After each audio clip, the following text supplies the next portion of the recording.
كابتن اشرف، الحمد لله بالسلامه يا كابتن. الله يخليك. الله يسلمك. الف مبروك على النتيجه والاداء المشرف اللي عملناه في الماتش اللي فات. كابتن عايزين بس تقول لنا كده، تحطنا في كواليس الماتش قبل الماتش والظروف اللي مرت علينا في الماتش، وامتى الكابتن اشرف كان يعني حاسس ان المطر ده ممكن ياثر علينا او بروده الجو.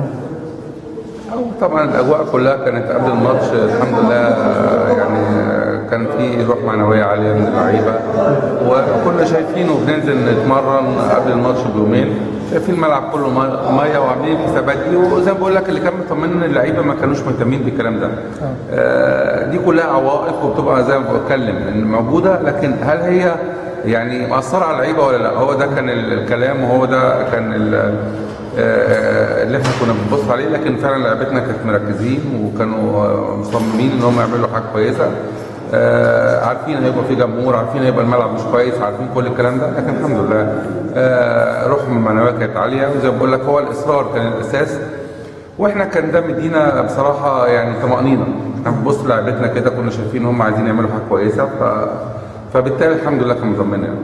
طب كابتن، بعد ما ربنا كرمنا بالهدف الاولاني وبعد كده تعادلنا في اخر ربع ساعه كده، دفع الجهاز الفني بمحمد شريف ومحمود حمد. محمود حمد يمكن نزل بعد اصابه احمد عبد العزيز مودي. محمد شريف نزل، يعني اثنين ناشئين ونازلين في ماتش مهم زي كده. الكابتن اشرف كان شايف ليه نزل؟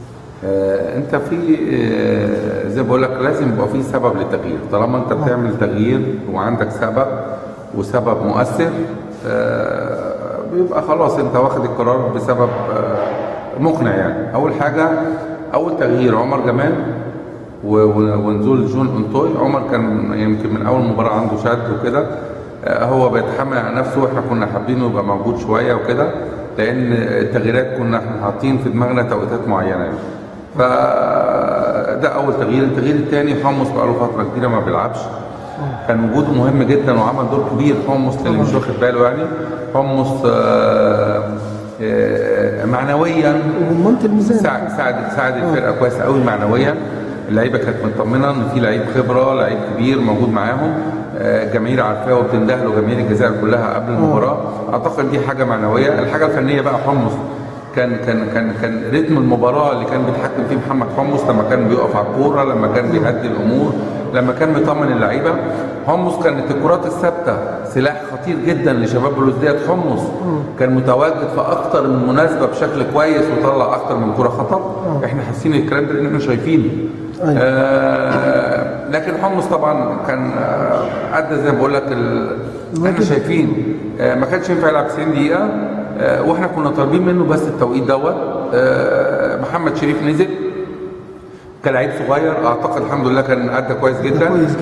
لكن لو عكست كان هيبقى في مشكله. محمد شريف لو بدا من الاول، لا لسه صغير وهبه الماتش برضه وضغط الماتش والجماهير والكلام ده كله، فبالتالي الحمد لله رب العالمين احنا فكرنا وربنا وفقنا. يعني نزل محمد شريف ادى بشكل محترم. محمود احمد عبد العزيز مودي برضه جاله شد في العضله الخلفيه، يعني هو تغيير اضطراري وكده، ونزل مكانه برضه ادى. هو اول مره يلعب محمود حمد. محمد شريف في مباراه رسميه الحمد لله رب العالمين. مهم قوي ان هم لعيبه صغيره مواليد 93 ويلعبوا مع النادي الاسماعيلي مباراه رسميه او مباراه رسميه، وان شاء الله اللي جاي ليهم كويس ومستقبلهم ان شاء الله يبقى كبير مع النادي الاسماعيلي ان شاء الله. كابتن، اصابه خيري المفاجاه اللي رعبتنا احنا هنا في مصر وخوفنا ان خيري مش هيبقى في التشكيل، ده اثر على الجهاز او الجهاز كان حاسس ان خيري برضك لعيب وقيمه كبيره ان هو ما يبقاش موجود في الماتش ده؟ اولا اكيد طبعا لما تبقى عندك مشكله في فرقتك، وطبعا ما بتخفاش عن حد، احنا في مشكله مستمره، لكن الحمد لله اللعيبه بتتغلب عليها واحنا بنقدر نتغلب عليها.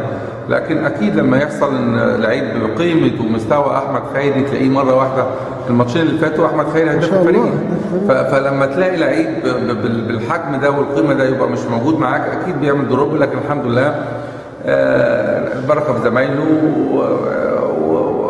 وهو الحمد لله رب العالمين برضو يعني كان قايم بدور كويس جدا مع زمايله في الحته المعنويه وكده. واعتقد الحمد لله هو ده اللي احنا شغالين بيه. احنا لعبتنا كلها كويسه، واي حد بيجي له الدور وبيلعب بيأدي وبيشتغل بنظام. ان شاء الله يا كابتن، نتمنى لك التوفيق، وان شاء الله ماتش الداخليه الجاي ان شاء الله نكسب ونحقق نتائج كويسه. شكرا يا كابتن، توفيق. السلام عليكم.